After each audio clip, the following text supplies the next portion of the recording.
Yeah, that is a good song. Rob and Slim Show. We are back with Nick and Justin, right? Yeah. Oh, Yeah. man, Skype has been so crappy tonight, guys. I reset it. I was hoping that would fix it, but it's like it's garbly sometimes. But Nick and Justin, you are from the Epic Film Guys podcast. Yes. Cool. I'd like to think so. I kind of think so. I'm not sure. How long have you guys been doing it for? Shit, what are we at? Over a year now? We're at episode 64 coming out tomorrow. So, yeah, just over a year. Can you give us a little preview of tomorrow's show? We talk about almost nothing. It's basically just bullshit. It's like our show. For a solid 45 to 50 minutes. Nice. And are you guys going to review Corey Feldman's new music video? I didn't even know that was a thing. Oh, I'll have to send it to you was a guys. thing. You knew I love it. Corey Feldman. I'm in support of Feldman, so I'm all about that. I hope that comes out soon. If they have T-shirts, I hope they do a tour. I'm all about Corey Feldman, dude. I want him to have like fireworks in his gloves. Like that would be the next step up. Like I hope he covers Goonies are good enough. How did you guys meet? Are you guys like in the same vicinity? Are you guys in the same city? No. I'm actually outside of Washington, D.C., and Nick is in upstate New York. We met many, many years ago at a debt collecting job. We've known each other for, Nick, 8, 9 years now? Yeah, quite a while now, yeah.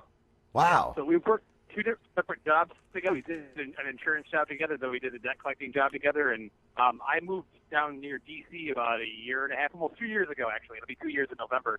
So we've been doing Epic Film Guys as far as like a review show or a video review show in general for a couple of years, but we just started making it a podcast.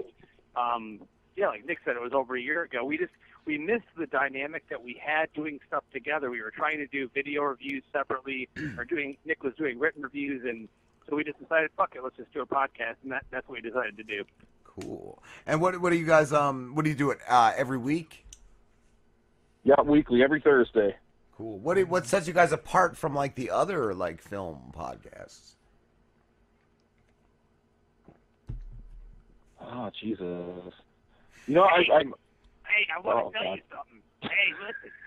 They like to call me the hoster on this Epic Film Guys show, and I like to come out once in a while. I like to drink PBR, and a couple times a week someone will give me a change to eat a couple double cheese at McDonald's. I'm the reason why the show is so successful. Nice. So I just wanted to come on and maybe I could be a part of your show someday. I don't know. I just want to get as many double cheese and PBRs as I can. This right here, this is what sets us apart. random characters that come out of Justin's fucking brain. I have no idea where he comes up with all this shit. I'm sorry, dude.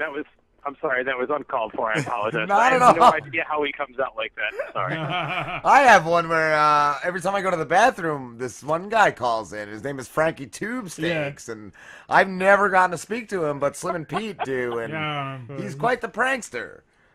Quite the character, too. Very interesting guy. Has a very interesting life. We also get the Indian chief, Awapaho. We have, we also have Pete's 80-something-year-old love interest. Her name is Joni. She called earlier tonight. There's a couple other guys. Morgan Freeman called one time. We right. contacted Macho Man Randy Savage from Beyond the Grave. Every once in a while, too, a whole different show will sit in with us, and one is a retired special ed teacher, and one of them is his ex-student / life mate, and they've kind of taken over here and there. Yeah.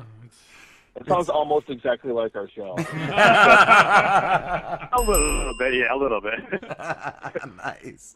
And, I would say we focus on the films, and we're passionate about film, absolutely, but we want to provide a bigger experience, I would say. Yeah. For listeners, to let them really into our world, to have a shitload of fun. I mean, you can get a movie review anywhere, but if you can get, if you can laugh your ass off at Justin talking about eating a couple of double cheese outside of a dumpster somewhere, then hey. I've always looked at it. It's almost like a bar discussion. You and your buddies, you go to see a movie, and after you see the movie, you get a couple beers, and you just bullshit about it. You just talk about the movie, what you think about it, and that's how we've always kind of approached it, because that's what we used to do.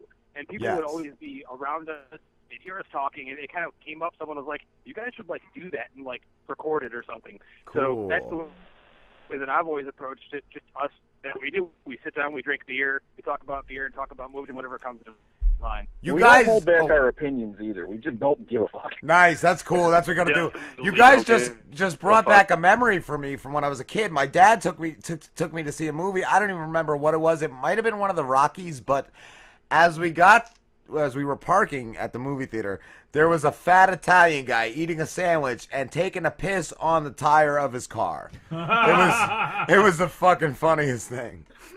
What the hell was Stallone doing at the same theater? That's a dude. With us Italian guys. He was eating a fucking hoagie and pissing on his car tire. It was fantastic. What movies from the summer, if any, did you guys really like? Nick, I'll throw this to you. Nick, go for it, buddy. None. Wow. The Nice Guys. The Nice Guys was the best movie of the summer, I believe, on both of our lists, actually. Those both are number ones. I, myself, actually loved Don't Breathe. I don't know if you guys heard of that. It was the home invasion thriller. I wanted to see that. Yeah, one. Yeah. I took my kids, dude. I wanted to take my kids to see the new Turtles, but it was out of theaters. We saw Independence Day. It was good for what it was. Like I said, I took my sons to see it. It was okay, but I really didn't think... On a scale of 1 to you basically could light a fire in your mouth, how drunk were you? Actually, none drunk. But like I said, I took my sons. There was nothing else out at the time, so it was okay for what it was. But there was nothing. That was the best of that was the turd that was floating highest in the toilet. There's nothing original. That was the perfect metaphor for this entire summer. Right? There was the one other movie. What's it? What's the one Spielberg did? Big Happy Giant or some shit the BFG. Yes, BFG. Which unfortunately that didn't do that well critically either, which kind of really sucks. I love Spielberg, but it is what it is. Filmmakers don't always make quality films, and not all of them make films that everybody loves. So it is what it is. What about Star Trek? Did you guys see that? Because I have been a fan of the other reboots. I like that. Yeah, we both saw that. Nick, why don't you tell him? You were a little bit more disappointed with it than I was. Actually, I think you had a problem with it, a major problem with it, if I remember. The villain in the film is defeated by the power of the Beastie Boys. That's all you need to fucking know. Wow! You find out Captain Kirk is a big Beastie Boys fan. Oh, that doesn't get any better than that. That's gonna be a good movie. Oh, Jesus Christ! No, it was. I was extremely disappointed by the movie. I think I rated it like a 5 out of 10. Wow! In the end, I enjoyed it a lot more than I. I gave it a 7 out of 10. It was definitely a fun time with the movie. It's a summer movie. It delivered what you'd expect. And knowing that J.J. Abrams left after his second film, there's a really large amount of anticipation and expectation from fans as to, how good this movie was going to be. Oh. We had Justin Lin stepping in, who had done the a couple of Fast and Furious movies, which doesn't really ring the bell of Star Trek immediately. No. Kind of really? I didn't know Abrams left. But I think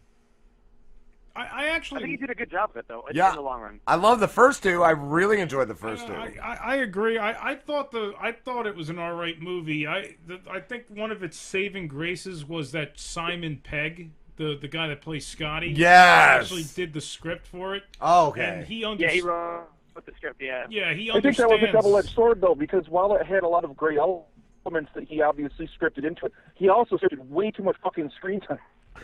Yeah. Scotty. Never has Scotty been more relevant to anything Star Trek ever. He should have renamed himself Scotty Too Hottie. That's probably part of his deal.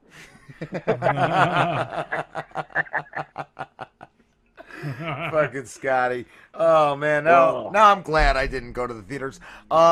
What movies from the winter are you guys looking forward to, if any? Oh, geez. And what a Star Wars story. Star Wars? Which me and Nick have both agreed upon. It should be Star Wars Rogue One. It shouldn't be named Rogue One, a Star Wars story. No, guys, tell me. Does that sound like a catchy name to you? Sounds Rogue a little... One, a Star Wars story. Yeah. That is so well said. Yeah. Yeah, but Did you guys like the last one that came out? No. I loved it. I loved it. Sort of. I loved It was it. all right. yeah, I liked it. I feel they retold it and recaptured it amazingly. it felt like Except for C-3PO's red arm just really pissed me off. that was kind of like unnecessary. But the movie, I fucking loved it. I fucking loved it. I think they did a great job of capturing the feeling of Star Wars and everything like that again. But if I wanted to fucking watch A New Hope, I'd just pop the Blu-ray in at home and watch A New Hope. I didn't need J.J. Abrams to fucking remake it for me with fire. I like that it wasn't too far with like special effects. It seemed like you were watching like an older. I like that about it. I liked it. I thought it meshed well with the rest of the saga. But it felt was more organic. I'll definitely give it that than the prequels. It took a step back in time, which I loved, and that's I think what fans need. Yes. Wanted after the prequels. Now, make no mistake, Nick and I are somewhat defenders of the prequels. If you go back and listen to some of our episodes leading up to The Force Awakens, we described in depth. I agree. Certain elements of the prequels are really good. I enjoyed them. I think it's become so popular to hate them. I liked Revenge of the Sith. That was out of all the prequels. I thought that was a good movie. Was that the second or third? That was the last one. Yeah, dude. Yeah. That was the third Revenge one. of the Sith was great. The guy that played the Emperor, what's his name? Ian McDiarmid or something like that. Ian McDiarmid. Yeah. That great actor. Yeah. That guy nailed it. I thought Yoda was gonna suck fighting, but that was fucking cool too. Yoda was badass. He was just as powerful. Even as though the that film has like the worst dialogue delivery out of the three I liked the Clone Wars. A lot of people hate that. I thought the Phantom Menace had the worst delivery. Like it was kind of like the first one. Yeah. Yeah, dude. I hated the first one. And I feel like Darth Maul was like a wasted character. Yeah. Done so much more. You and everybody else, man. You and everybody else in the entire world, man. We're all hoping and waiting that somehow they're going to resurrect that character, bring it back to the future. Well, they already have. He's already been resurrected in the I think it's the Rebels cartoon show, which is canon in the universe. But I'm talking about bring it back in the new movies, man. I don't even give a shit. Make Snoke Darth Maul and have him bring up the double saber. Or even make him one of the Knights of Ren. I don't even care. I'm fine with that. Nice. But the Phantom Menace sucked for two simple words, and it's Jake Lloyd. I don't necessarily entirely blame that fucking kid. I think that Lucas just is a terrible actor's director. He just does not know how to direct actors. What's that? And he gave that kid some of the shittiest dialogue and wrote in some of the most contrived bullshit scenes. Like when he accidentally flies the fucking ship into the droid control ship and blows it up by fucking accident. Like, Jesus Christ. Yeah, they definitely can. You got him going. This might be in a new edition of Nick's Rant on your show, man. I'm telling you. He likes to do this. He just goes off the wall. Just be prepared. It's basically an excuse for me to say fuck a lot more and get away with it. Right. Jerk. Are you the guys that think Kill Bill was a chick flick? Because I saw in the Potter family. No, that was Shane from Now That I'm Older. Okay, because I was gonna say, like, dude, it is not. I guess in flick. story maybe, but no, dude. It's when somebody's getting their head. Jesus Christ, it's not a chick flick. No. It's the farthest fucking thing from a chick flick. Right? There was somebody in Potter family I somebody saw. made a good distinction of it. Somebody made a point that it's a female empowerment film, definitely. Yes. Absolutely. And there is a love story. There is a love story you can't deny, but it is not a chick flick. Yeah, no, absolutely not. If one, it's a tranny flick, maybe. It's a chick with balls flick. No chick flick has the line, "My name's Buck and I love to f***." No. Yeah. That was very Tarantino-y. Even the last scene between Bill and Uma, whatever her name was, he was like, you're sometimes you're a real fucking cunt, and that was just the best line. I think right after she killed him. the word cunt in the script. Yeah, and pussy wagon. Yeah.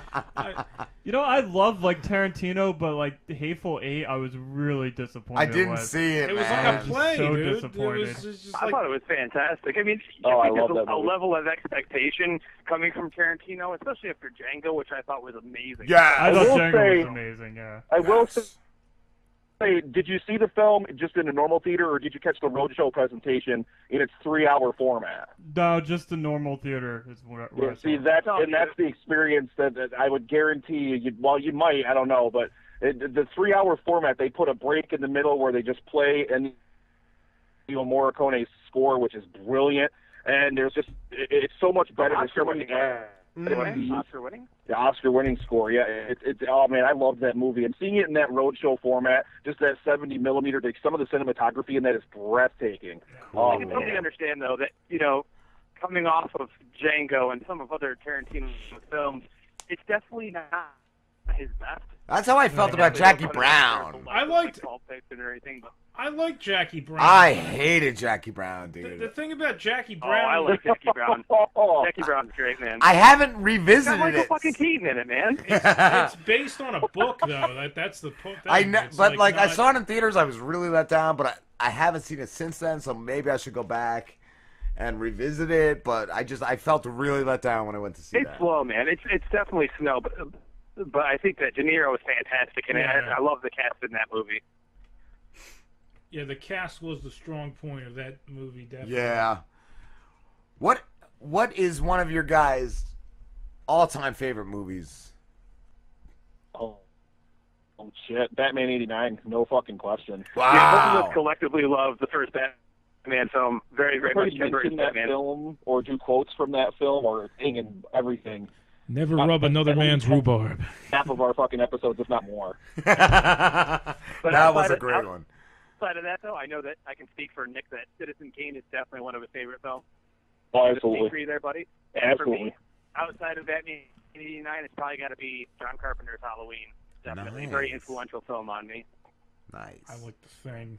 That's my favorite John Carpenter. The thing. See, I saw that as a kid though, and I just felt that one was a bit slow for me. I don't know, man. That the concept of that shit that just like takes you over and just, Yeah. like, that It is freaks me scary. out. Like, That's, yeah, that's, that's skeevy, man. That's just like Question is, do you like Hitchcock thrillers? Oh yeah, absolutely. Rear Window. Oh man, Psycho. I mean, God, Yeah. the list goes on and on of fucking just great Hitchcock films. It's been too long since I've seen a Hitchcock. That's film. what I was gonna And say. even It's been a Carpenter. long It's been time. too long since I've even watched the original Halloween because the only thing I can think of when I think of it is that god awful fucking shit heap that Rob Zombie made. Where he made the kid please have, don't bring that up. alcoholic Please don't stepdad bring beat that him up. I don't even think Rob Zombie wants to think about I like that the movie. first one, but the second one I never watched. I heard the second one stunk. Second one's weird. It's definitely out there. It's more of his film, but the dude came in last minute. He didn't want anyone else to do it. He wanted the money for it. He planned on not doing it. And when he did it, he kind of did it half-assed. It's got some really cool imagery in it, but key thing is, it's not a Halloween film. We'll just leave it at that. I can't speak much about Rob Zombie films, so I'll get really, really angry. Like a little bit. A little bit. What movie did you love as a kid that just doesn't hold up to the test of time? Ooh, That's hard. shit. The majority of films that I love are films that I loved as a kid, and I still kind of love all of them. Nick, I'm going to throw this at you. You have to do this so I can think. Throw it out there, man. There's gotta be- Motherfuck. Oh, shit. Films from when I was... All right, I'll say... Oh, fuck. Well, I...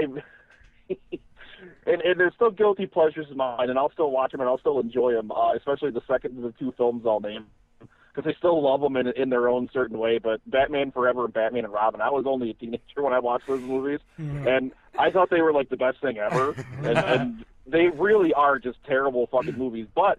I mean, especially on our podcast, we both just still love them. And in fact, when we went to see the Dark Knight trilogy in IMAX all in one shot, when The Dark Knight Rises came out, me and Justin, there's a video on YouTube of every single Mr.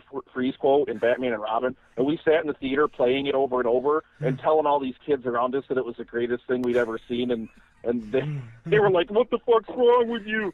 But, I mean, like, it's a terrible movie, but, like, you just gotta learn to laugh at how stupid Yeah. I still watch them. My kids have, I think, all the Batmans on DVD, and we still watch them here and there. Joe, Winter, Freeze in hell, Batman! What killed the dinosaurs? The Ice Age! You know, coming off that question, I have to say, I don't think there's one film that I loved as a kid that I think sucks now. I agree. Even though there's one that I know that sucks, it's one of the worst movies ever. It is, but I love it so much. It's so special to me. Howard the motherfucking Duck. I could never. I even as a kid, I was like, what is this crap? Duck titties, man. Duck titties. Yeah. Play duck, Wasn't man. he I love like- to play duck, baby? Wasn't he an alien duck? Yeah, private investigator? I Like, remember, what the fuck was that? Slim here was like adamant that we watch this movie. My He's friend like, Derek loves it. He bought it on DVD. It wasn't really bad. Oh, He's a I Mar- right he's now. a I showed it to Marvel my daughter a few superhero. years ago. She's 12 now, but when I showed it to her, I think she was 9 or 10, and she ate it up, man. She adored it. She wanted to watch it like every single day for weeks. So I'm wow. like, I get it. I totally get it. See, Ghostbusters, I love so much. I was in like 2nd or 3rd grade. One of my parents, I think my dad took me first to see it, and then I conned my mother into taking me to see it. I love that shit so much. Such an iconic movie. We actually did a whole live commentary for that back on episode 54, I think. Did an entire live commentary of that film. Like, you watched it and made that's cool, dude. That is cool. Yeah, we did a whole live commentary for it. It was a fucking blast. We absolutely loved Nick, it. you know what we should do, man? We should do a commentary for the second film and just back the living hell out of it. The new one or the second or Ghostbusters 2? I am Weasel. No, the second film. Nick and I both enjoyed the new one. I actually agree with him. It wasn't bad. Really? I had a still lot of fun with it. It definitely captured the tone and feel, even more so of the real Ghostbusters cartoon and the comic books, the Ghostbusters comic books, than I think that even the second Ghostbusters film did. Dude, People what was can hate with? and hate what they hate, but I liked it. What was with the Ghostbusters cartoons? Because there was the real Ghostbusters and then there was Ghostbusters. Yeah, Do you remember that? Yeah, like dude. Extreme Ghostbusters or whatever it was, right? Well, there was a rights issue with that cartoon that was like not related to the Ghostbusters film franchise at all. I don't know how they got under the radar and made a cartoon that was just called Ghostbusters that had nothing to do with the movie. I never That's knew why if the there real was like a Ghostbusters- pre-Ghostbusters. I never knew if there was like an earlier Ghostbusters from that one. Like, I always wondered what the fuck that was. Yeah, dude. I have no idea how that even happened, but that's why they had to name the Ghostbusters cartoon based on the film. You know, the real The Ghostbusters. real I remember. I can. Yeah. I can still remember watching that as like a real little. I must have been like in preschool. Yeah, you must have been. Because Yeah. I was in like middle school, I'd say. Because I remember there was that like that Saturday morning cartoon block. It'd be like, after these messages, We'll be right back. I remember that shit. We are old. We are old. And I'm surprised I remember that shit. Oh, man. Guys, we have to wrap this up. But where can everybody find you? Well, we're hosted over at Podbean, so you can find us at epicfilmguys.podbean.com, epicfilmguys.com. Yeah, www.epicfilmguys.com. Again, that's www.epicfilmguys.com. Nice. And that's all social media, all podcatchers, pretty much anything and everything out there. Just search Epic Film Guys and you'll find us. Google Epic Film Guys. We're like the first, few pages of results. We're everywhere. You can find us, and, we're there. Awesome. Thank you so much, Nick and Justin. Yeah, thank you very much for having us. Thank you guys real quick for having me on the show. Be sure to send me some PBR, maybe a few double cheeseburgers. I'll really appreciate it. Signing out. Hi, Have a good night, guys. Good night, guys. Hi, y'all. This is Ron Burlington.